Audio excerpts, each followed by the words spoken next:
নমস্কাৰ বন্ধুসকল, জিঅ'য়ে গ্ৰাহকৰ কাৰণে নতুন ৰিচাৰ্জ প্লেন আপডেট দিছে আৰু এয়া জিঅ' অফিচিয়েল ৱেবছাইট jio.com দি দিছে। অল ইন ওৱান প্লেনত কি সুবিধা আছে আহক চাই লওঁ। এতিয়াৰ পৰা আপোনালোকে 222 টকাৰ ৰিচাৰ্জ কৰিলে 28 দিনৰ ভেলিডিটি পাব, 56 GB ডাটা পাব, 2 GB কৈ ডেইলি পাব।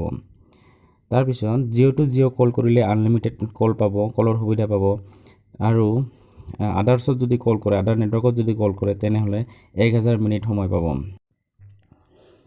আৰু যদি আপোনালোকে 1000 মিনিটতকৈ বেছি কল কৰিব বিচাৰে তেনেহ'লে আপোনালোকে আদাৰ নেটৱৰ্কত 6 পইচাকৈ ভৰিব লাগিব পাৰ মিনিট আৰু তাৰ কাৰণে আপোনালোকে টপ আপ ভৰাব লাগিব। টপ আপ 10 টকাৰ পৰা উপলব্ধ আছে আৰু ইয়াত 10 টকাত যদি আপোনালোকে এতিয়াৰ পৰা টপ আপ ভৰাই তেনেহ'লে আপোনালোকে আন এটা সুবিধা পাব। 10 টকাৰ ৰিচাৰ্জ কৰিলে 1 GB ডাটা একদম ফ্ৰী পাব। ইয়াত জিঅ'য়ে ঘোষণা কৰিছে, ইয়াতে লিখি দিছে additional 1 GB data for every 10 minute 10 rupee spend absolutely free. আৰু নেক্সট আপোনালোকে 100টা SMS পাব ডেইলি। নেক্সট পেকটো চাই লওঁ। নেক্সট পেকটো আছে 333 টকাৰ। ইয়াতো সেই 333 টকাৰ ৰিচাৰ্জ কৰিলে আপোনালোকে 56 দিনৰ ভেলিডিটি পাব আৰু 112 GB ডাটা পাব আৰু ডেইলি 2 GB কে পাব। তাৰপিছত জিঅ' টু জিঅ' আনলিমিটেড কল পাব আৰু আদাৰ নেটৱৰ্কত 1000 মিনিটে পাব। তাৰপিছত SMS 100টাই পাব আৰু 6 পইচাকৈ নেক্সট যদি আপোনালোকে কল কৰিব বিচাৰে বেলেগ আদাৰ্ছ নেটৱৰ্কত তেনেহ'লে 6 পইচাকৈ ভৰিব লাগিব।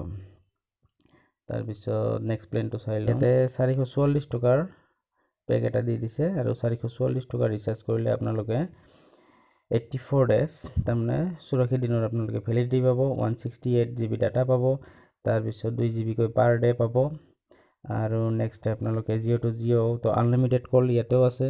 তাৰপিছত 1000 ইয়াতো 1000 মিনিটে পাব আদাৰ্ছ নেটৱৰ্কত যদি কল কৰিব বিচাৰে আৰু ইয়াৰ ওপৰঞ্চি যদি কল কৰে তেনেহ'লে আপোনালোকে টপ আপ ভৰাব লাগিব। তাৰপিছত নেক্সট আছে আকৌ সেই একে 1000 মিনিটৰ পিছত আপোনালোকে 6 পইচাকৈ ভৰিব লাগিব। তাৰপিছত নেক্সট প্লেনটো ইয়াৰ পিছত কি প্লেন আছে চাই লওঁ।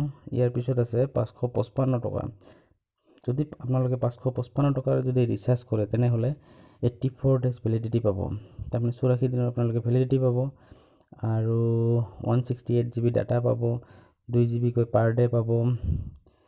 তাৰপিছত জিঅ' টু জিঅ' আনলিমিটেড কল। ইয়াতে আকৌ এটা কথা কি, ইয়াতে মিনিটটো বঢ়াই দিছে। ইয়াতে আপোনালোকে 3000 মিনিট আদাৰ্ছ নেটৱৰ্কত কল কৰিব পাৰিব, 3000 মিনিট কল কৰিব পাৰিব আৰু তাৰপিছত আপোনালোকে টপ আপ ভৰাই 6 পইচাকৈ আপোনালোকে কাটাকৈ কল কৰিব পাৰিব। তেতিয়া নেক্সট আপোনালোকৰ যিমান মিনিটৰ কল কৰিব প্ৰতি মিনিটতে আপোনালোকৰ 6 পইচাকৈ জিঅ'য়ে কাটি ল'ব। তাৰপিছত ইয়াতো 100টা SMS দিছে ডেইলি আৰু নেক্সট কোনো আপডেট নাই। আৰু যদি আপোনালোকে এক্সটেণ্ড কৰিব বিচাৰে প্ৰতিটো প্লেনত তেনেহ'লে 111 টকাকৈ ৰিচাৰ্জ কৰিব লাগিব। ৰিচাৰ্জ কৰাৰ লগে লগে আপোনালোকৰ আৰু 28 দিনৰ ভেলিডিটি বাঢ়ি যাব।